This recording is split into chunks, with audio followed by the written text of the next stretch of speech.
What's going on, everyone, and welcome back to the channel. Today I'm going to be talking about my official 2021 NBA free agency predictions. Pretty much starting off from, the worst play, well, not the worst, but of course, not the all-star, more of like the role player type guys, to of course, obviously the stars like Kawhi Leonard, Chris Paul, etc. So I guess without further ado, let's get started off with the first player. I think I'll actually have, Lou Williams. I think Lou Williams, there's only real two options on what he's going to do.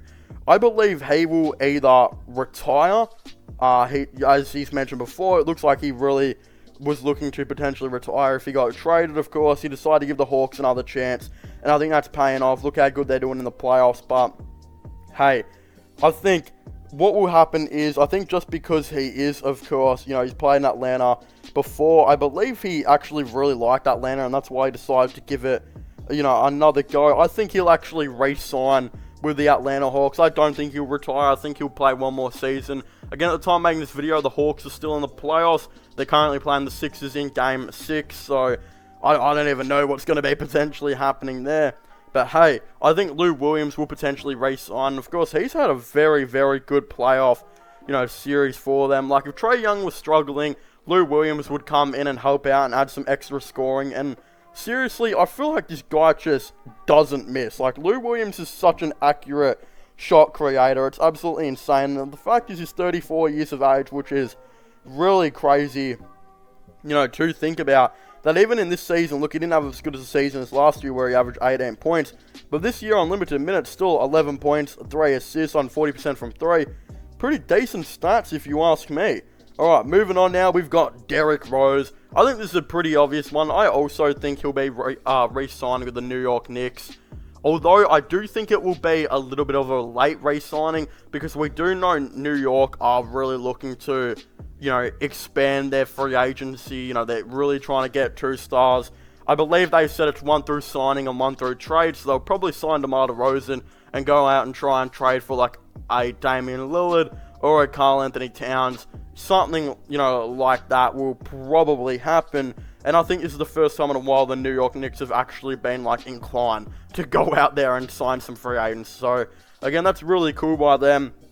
But I think Derrick Rose will be kind of put in the shadows, because, again, they'll be looking to sign all these other dudes. They'll probably forget about Derrick Rose, and he'll kind of be a last priority, considering they hope and expect him to potentially come back. I think he will re-sign with the New York Knicks, but that's not saying, that he won't go out and test the value. I definitely think he'll test his value, potentially on other teams. Of course, some other teams include the Los Angeles Lakers. That's a pretty obvious one. I think he'll definitely look to go there, especially considering Dennis Schroeder, we all know, will potentially be leaving the Lakers. I don't think he'll re-sign. I think it'd be an absolute miracle to kind of see, of course, Dennis Schroeder re-sign. He doesn't like it there. He never wanted to go there. He even took Lakers out of his bio. And so did Kyle Kuzma, funnily enough. But hey, I don't know if Kyle Kuzma's put it back in, but I know Schroeder for sure hasn't. He's not going to come back to the Lakers, so they kind of need that scorer / a backup point guard off the bench. I think Derrick Rose would be cool, but I think the Lakers need to focus on primarily getting a playmaker in. I don't think you can be worrying necessarily about a scorer, as I don't think it really worked with Dennis Schroeder, very well at all. I think if you were looking to get a scorer, you'd probably look at getting like a DeMar DeRozan type of guy over a Derrick Rose, because that backup point guard, it just didn't really work that great for the team when they had Schroeder taking the ball off LeBron, or Caruso got less time with the ball. I think they need that playmaking defender in like Rondo. So again, I don't think Derrick Rose will necessarily go to the Lakers, but I'm saying they'll be interested, and I think he'll definitely test his market to potentially go to a team, like them. But hey, as I said, I do think he will be re-signing with the New York Knicks, so I don't think it's exactly too much of an issue, especially if you're a New York Knicks fan and you're looking at it from like a New York Knicks, of course, type of standpoint. When we look at number 6 now, on this, or number 3 rather, on the list that I've kind of said right now, we actually have Lonzo Ball. I believe, I've heard a lot of people say different locations where Lonzo Ball will go to. I've heard a lot of you guys comment the New York Knicks. I have heard a lot of you guys say Golden State will be interested. I've heard Boston, Chicago, maybe even OKC, even Miami, Charlotte. He could go team up with his brother LaMelo Ball. I don't think any of these is happening. First of all, before I get into the teams that I want to talk about, I don't think he will be going to the Charlotte Hornets to team up with LaMelo Ball. I think even though they're really, close and him and LaMelo Ball would be kind of cool together, it just wouldn't work. They're basically the exact same player, except LaMelo Ball is so much better. It's not even funny how much better LaMelo Ball is. He's a way better scorer. I think he'll be a better defender in the long run. He's a better playmaker. I think I don't know if he'll be a better leader. He's better at literally everything except for defense and probably leadership right now. But I think he'll overtake in leadership potentially, and that defense I think will come for him.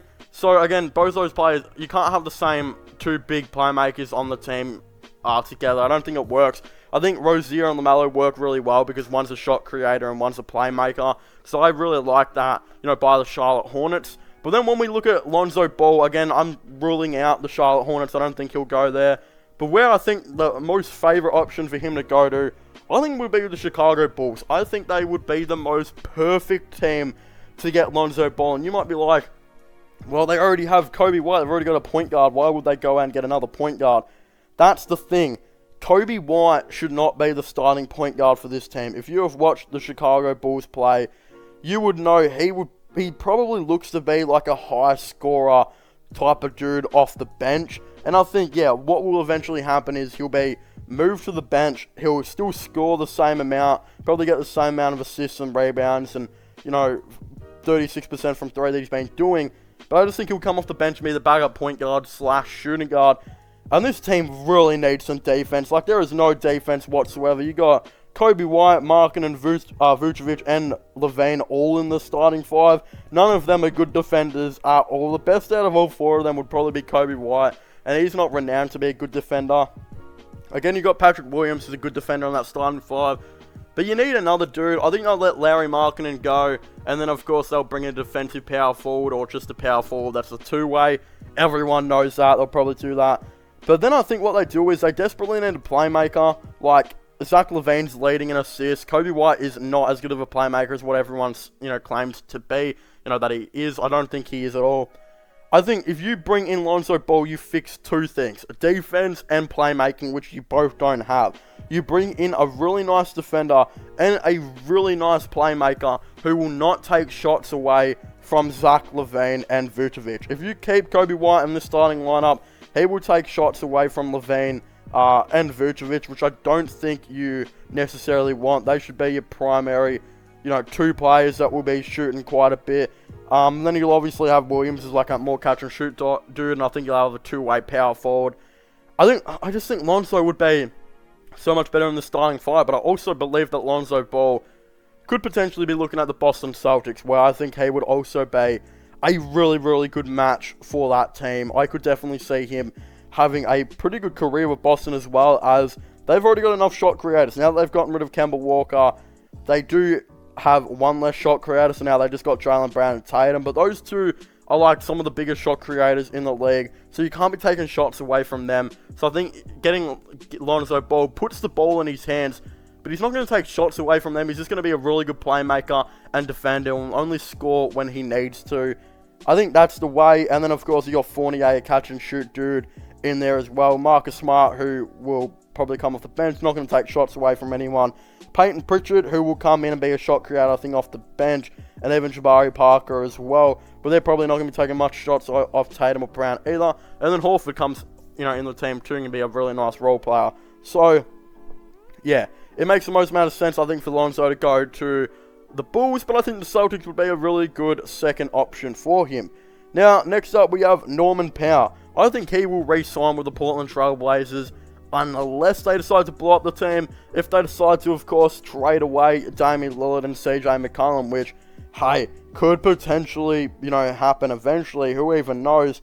I think he will most likely re-sign though, but if they do decide to blow it up, I think the Knicks will be his top option just because, of course, he would want to go there, because they're a contending team and they will have salary cap. But if they've gotten rid of all their salary cap and brought in a couple of stars and whatnot, he probably won't be able to go there. But a team that's been really interested in him, which I think would be great for him, is, of course, the New Orleans Pelicans, who are really in the market to get a shooter on the team. Because if we look at their starting five, you had Bledsoe at point guard, Lonzo Ball at shooting guard, Brandon Ingram at small forward, Zion Williamson at power forward, and of course, Steven Adams at center. No one there's really like a legitimate catch and shoot dude. Like, Brandon Ingram is of course a catch and shoot dude, but he's more of like that shot creator type of guy, while Lonzo Ball is a playmaker, and Eric Bledsoe, I'd say, is also like a shot creator. His catch and shoot isn't great. He's only 34% from three. Zion Williamson is not a catch and shoot player, neither is Steven Adams. They had no shooting. So basically 2 ways to fix this. Of course, you trade Steven Adams away, etc., etc. I think they bring in Miles Turner. He adds some shooting while keeping some defense and can space the floor and let Zion, of course, have that more spacing. While, of course, I think you try and bring back Lonzo, even though I think he will potentially leave to Chicago. You let Bledsoe walk, and then you bring in Norman Powell. So let's just say they somehow do bring back Lonzo. I don't think he will come back, but let's just say they do. Lonzo at point guard, Powell at shooting guard, Brandon Ingram at small forward, Zion at power forward, and Turner at center. That team is so much better shooting. Norman Powell is a lethal shooter at that shooting guard position, and Miles Turner is a 40 billion time better shooter than what Steven Adams is at that center position. But team spacing gets a lot more better. Plus, I think you can go out and maybe bring some shooters to come off the bench, as well. Like, I think you go out and draft like a Corey Kispert type of dude who is a lethal shooter in the draft that will probably go at like pick 11 or pick 12 or something like that, which is about the pick they have. I believe they've got like pick 8, so you probably reach to get him. But again, you pretty much go from like no shooters in this team whatsoever to bring in Norman Powell. Miles Turner is a good shooter at the center position, maybe like a Corey Kispert, etc. So that's why I think Norman Powell would be good for the Pelicans and improves their team so much. Number 4, pretty standard, Evan Fournier. He'll re-sign with the Celtics. There's not really too much to talk about with this one. I can't see him leaving. I think that it's too promising. How can you turn down to play with, not Steven Adams, rather, Al Horford, Jason Tatum, and Jaylen Brown, Marcus Smart, etc. A lot of these nice role players. How can you turn, or stars rather, how can you turn down, playing with them? That just doesn't happen at all. They just need to get a point guard, and I think the Celtics team would be set. So again, Fournier will re-sign with them. Number 3, Otto Porter Jr., who is currently playing, or number 6 rather, or whatever. He's currently playing for the Orlando Magic, I believe. He will definitely leave. He's coming off a $28 million contract. I don't think he would necessarily be looking for the bag exactly too much. But where I think he'll probably go is, I think, maybe the Golden State Warriors. Like, they have been extremely interested in him. So I could definitely see, them potentially going out and getting him. I think he adds some nice shooting off the bench. Another backup forward, which they don't really have. Another veteran type dude who I think would just be really nice for them. So there's not really too much to get into, but again, I do think he would be pretty cool to see on the team. Now moving on now, we've got John Collins. I think he'll re-sign with the Hawks. Of course, he wants that max contract. They probably don't want to give him that max contract, but I still think he'll find a way to, of course, potentially be back on this team. I can't see a way where he's not. Again, the only team, there's a couple of teams, again, I think the Cavs could try and offer a deal, especially if they got rid of Kevin Love. He'd be really nice for them. But the only team that I think has like heaps of cap that will be desperate to try and get him will, I think, be OKC. They really need a power forward, I think, for this team. And they have a lot of salary cap now. Again, SGA and Kemba Walker. That's a really nice duo that I'm so excited to watch this season. Lou Dort at that, small forward as well. Of course, their power forward is Darius Bazley. But he's very, very raw. And even though I think he had a really, really good season, in my opinion, his future will be coming off the bench. I don't think he'll be scoring 14 points per game next season, if they were to get, like a John Collins, like, and keep SGA fit and healthy, Kemba Walker, etc., and whoever they draft in the draft, they will, have a lot of those type of players that will have a lot more usage rates than I think Bazley will have. So I think Bazley's usage rate might go down a little bit, which means, I don't know, he might still average similar numbers, but I think he'll probably be best to come, off the bench. And those numbers probably weren't like that when SGA was healthy. I believe he was only averaging like 11 points when he was playing with SGA. So again, if you bring in a player like John Collins, who's really, really young for this team, I don't see why you wouldn't do that. And then I think, leading on to kind of my next guy now is actually Jarrett Allen. Now, again, the reason why I'm kind of transitioning from John Collins to Jarrett Allen is because I do believe Jarrett Allen will stay. But like John Collins, I think OKC will offer him a deal, and I think they'll try and get both of them to the team. Because if they can do this, they will have the best young core probably in the NBA, and they will definitely push for playoffs. And they have the cap. Like, if we look at it right now, the only player taking money off this team is, like, Kemba Walker's 33 million or whatever, and SGA is probably, 7 million or something, 6 million. I don't think he's on that much. Then you got Lou Dort, who's basically on the minimum, I believe. Like, he's not on much. Bazley, similar. Ty Jerome, Theo Maledon, Mike Muscala, Isaiah Roby. None of those dudes are making more than 3 million, I believe. Darius Miller will be a free agent as well. He was on 7 million. They probably will have, 60 million to use in this free agency. And then I think what they'll do is they'll offer John Collins a max contract, which he will gladly accept, and he will become an OKC player. And then I think they will try and overpay to get Jarrett Allen, where they'll offer him about 20 to 25 million a year, which is reported that teams will offer him. And if you're the Cavs, do you accept that? I think you do, just because, look, Jarrett Allen's probably not worth 20 million. He's done nothing to really prove it, but he could be like a $20 million worth type of player. For all we know, this dude, a lot of people have been saying this for a long time. He's probably, I don't know if he's a top 10 center yet. I'd say he's probably leaning into there. He's definitely better than players like Steven Adams and that now. But is there potential for him to still be a top 5 center? I definitely feel like there is. Again, he is improving his scoring game and rebounding. I think if he gets more consistent next year, we could see him averaging 14 points, maybe 13 rebounds a game, which is really, really good stats. And then plus being one of the best rim protectors in the league. Whether he's doing that, I hope he's doing that on the Cavs, because I'm a Cavs fan, for those of you who didn't know. But let's just say OKC overpay to get him, and the Cavs just don't match him. Could you imagine that team that the Thunder will be pulling together? They would literally have, a team that looks like Kemba Walker at point guard, who I think will get back to old form now, being a number 2 shot creator on his team. SGA at shooting guard, who will push to be an all-star. Lou Dort at small forward, who's a great defender. John Collins at power forward. Jarrett Allen maybe at center.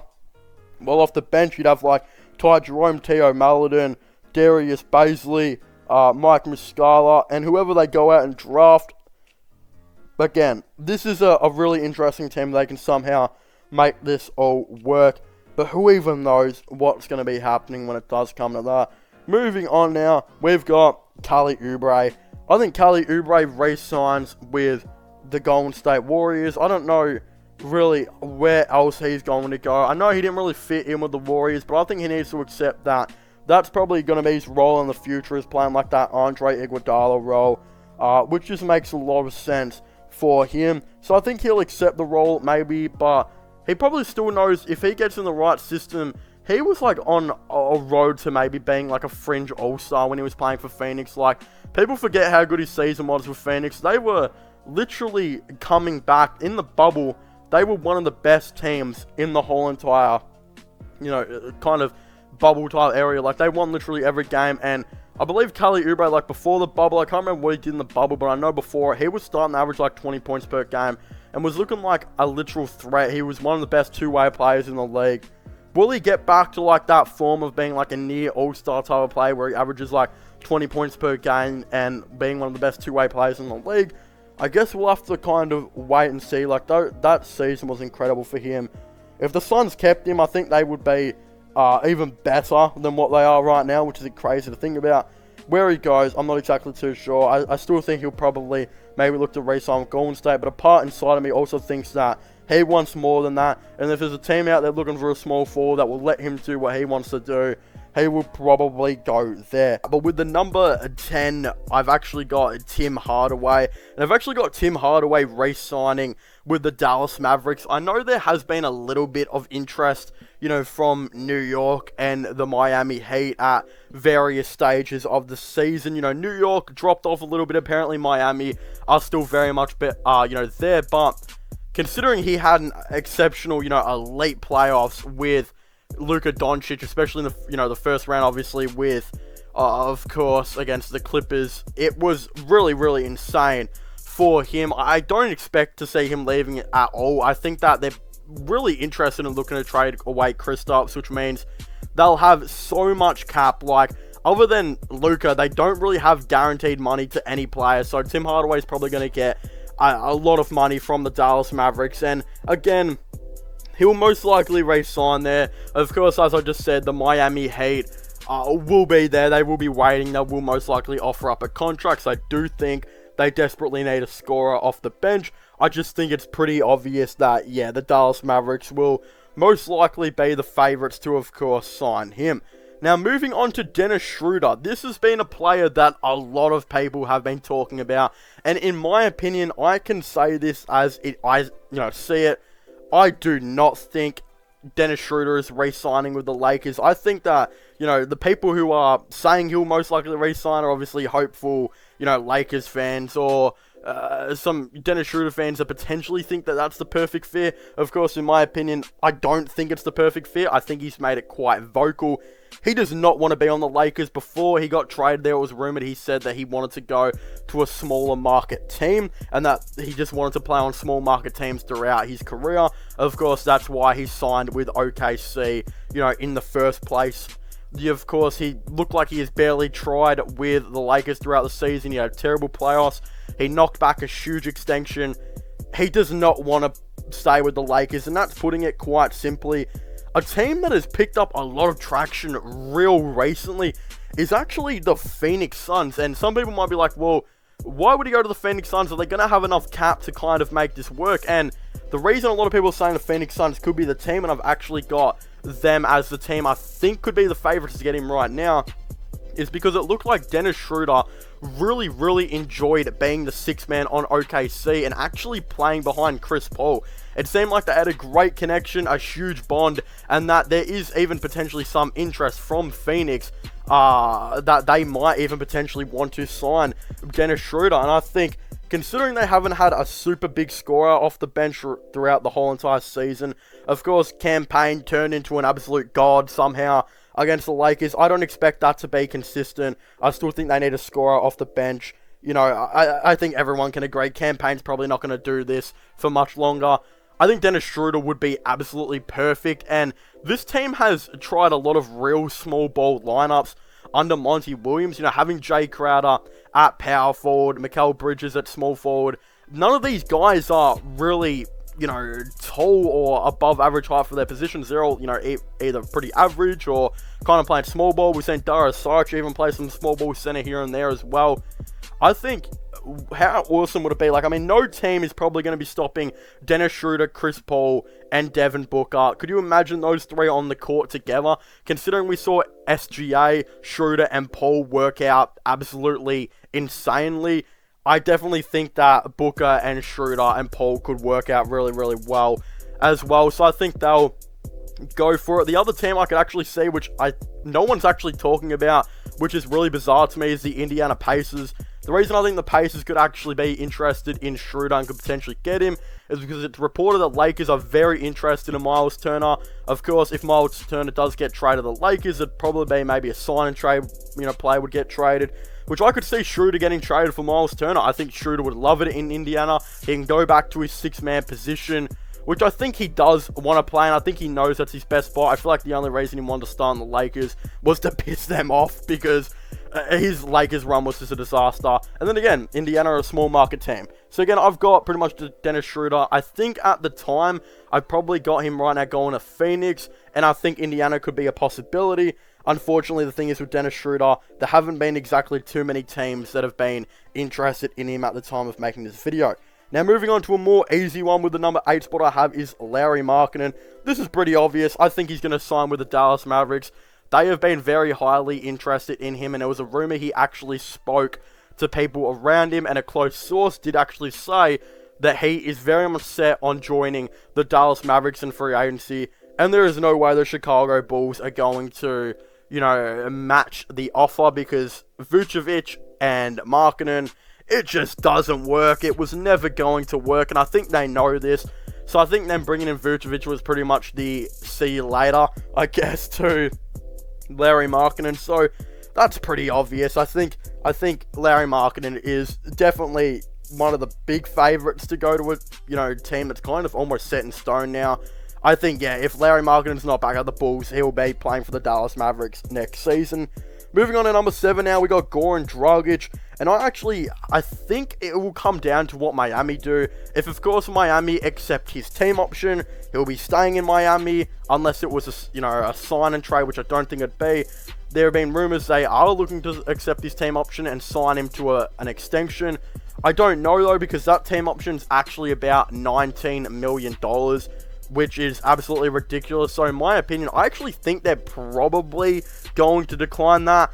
And I kind of sound like a broken record here, but the team I think Goran Dragic might sign with is actually the Dallas Mavericks. Again, this is the third player in this video that I've got going to Dallas. You've got Tim Hardaway re-signing.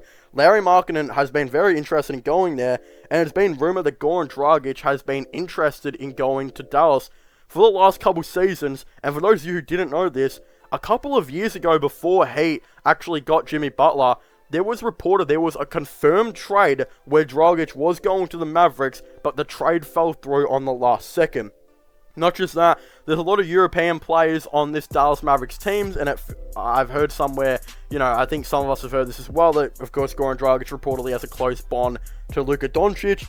I could seriously see this happening, and I promise, guys, this is the last player I talk about going to the Mavericks for the rest of this video, most likely. But again, I think that, yeah, Goran Dragic, Larry Markkanen will both be 2 additions to the Dallas Mavericks team, plus Tim Hardaway potentially re-signing. Number 6 now, Victor Oladipo. I have him re-signing with the Miami Heat. It's been very evident for a long time. He has been absolutely trying to force his way into the Miami Heat for so long. We, of course, know this. He has been wanting to play there for quite a while.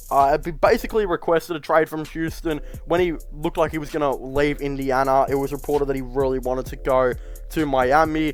Again, the only way I can see him not being back in Miami is if he's asking for too much and they just say, hey, you're not worth that, you haven't proven anything to our team, we're not going to bring you back. Of course, there is always a scenario that happens. What team Victor Oladipo would go to, I'd be absolutely oblivious. I've got no idea. I guess he'd look to go to a contender like the Lakers or Bucks and somehow getting a sign and trade deal done, but I'm not even going to go to the makings on how that would work with cap space, because I think he's re-signing with the Heat, to put it quite simply. I don't think he has a backup plan at all at the time of making this video. Number 5, I do have DeMar DeRozan. This is a real interesting one as well. I don't think he's going to be staying at San Antonio, although there is a team out there right now that is on the east side, which has been very rumored that DeMar really wants to go play for an eastern side team. And that's the New York Knicks. The New York Knicks have a lot of cap. It's reported they're going to be trying to get 2 stars in this free agency, 1 through trade and 1 through signature. I think they'll offer DeMar DeRozan a near max contract, and I think he will accept that. He gets to go back and play in the East, where it's highly reported that he wants to go. He goes to a team that is contending, where he, can keep up his defense. Tom Thibodeau very much values defense. And of course, Tom Thibodeau does have that mid-range, in his coaching scheme, which DeMar DeRozan very much is good at. Of course, when DeMar does try on defense, he is usually pretty decent. When not, he can be a bit inconsistent. But hey, I think the New York Knicks would actually be a very, very nice fit. And I think a lot of people can see this one coming. It's been rumored that the Knicks have also been interested in him for quite a while. And again, he wants to go to an, Eastern team. So yeah, in my opinion, that's probably what's going to happen. Number 4, Kyle Lowry. I don't think he's going to be re-signed with the Toronto Raptors. I'm super surprised they didn't trade him on the trade deadline. I don't know. I think he expected he was going to get traded, and it was kind of weird that he, of course, didn't. I don't know. Maybe they just couldn't get a trade off in time, but I think he knows it's probably time for him to move on from the Raptors right now. It's been very, very reported that the Sixers are interested in him and that he very much wants to play for the Sixers. I don't care how much cap issues the Sixers are in right now. They will find a way to get Kyle Lowry to the team. Now, I guess how this could kind of work is, of course, Danny Green is on about $15 million. You know, that is expiring. I believe Seth Curry was on $9 million. That is expiring. I think Danny Green will go on a, simple like $2-3 million contract. Not exactly that much. I think he knows he's a veteran now.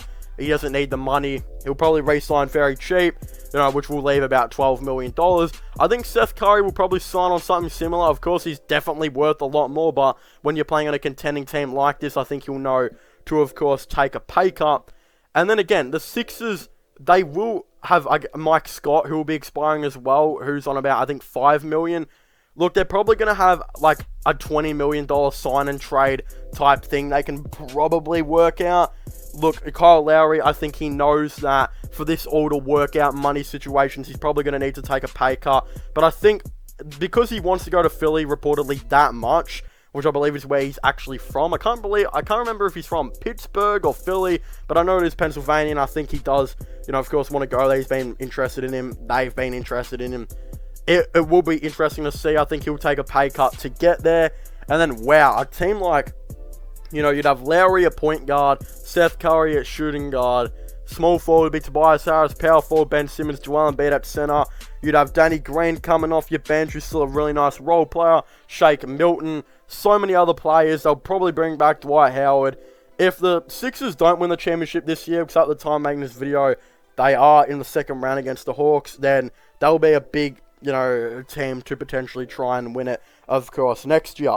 Now at number 3, we have Mike Conley. Now, I've actually got Mike Conley re-signing with the Utah Jazz. I think that's pretty obvious. I think they desperately need to keep him. He had a really nice season. I don't think he'll really regress from this point because his defense was elite and he's always been a good defender. He just needed to find that consistency back. Again, he is a very nice and capable, efficient scorer when it does come to it, and he's a great leader. So he'll be back with this Utah Jazz team. I don't think he'll be on $30 million a year. I think possibly on a $25 million per year deal. I think they'll make it their priority to probably, keep him there.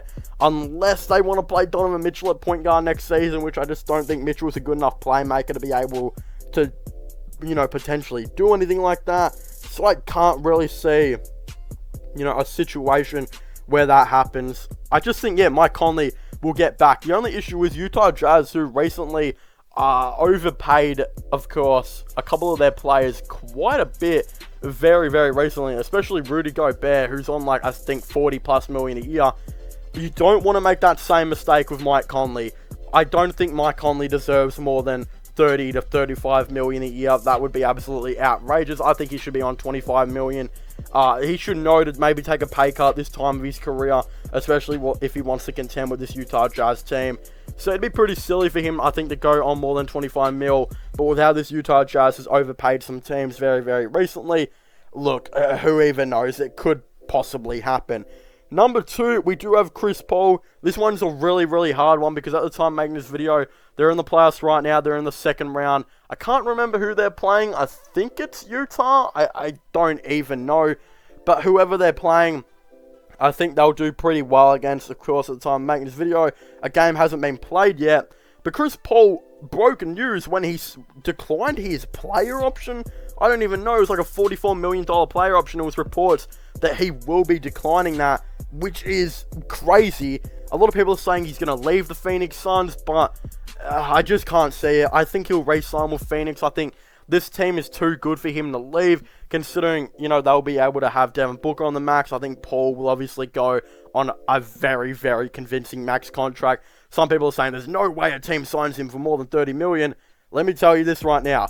Chris Paul's contract will probably surprise a lot of people, and it will probably be a $40 million per year deal.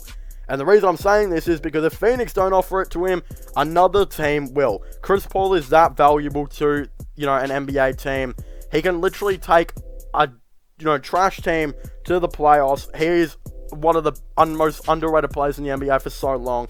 Chris Paul is one of my favorite players in the NBA. I think he's really, really good. Everything he does is not really too much of a flaw in his game. He's a great player. But here's the thing. If Phoenix don't offer him $40 million a year, another team will. And he could literally go to like the Bulls or something and have a similar situation where he'd be playing with like Zach LaVine instead of like Devin Booker. But of course, he'd have more of an offensive center. A couple of things will of course be different. But I think he'll stay. I think he'll get the deal done. It will probably be about $38 to $40 million a year. Some people who are saying $30 million, I'm telling you right now, it will be more.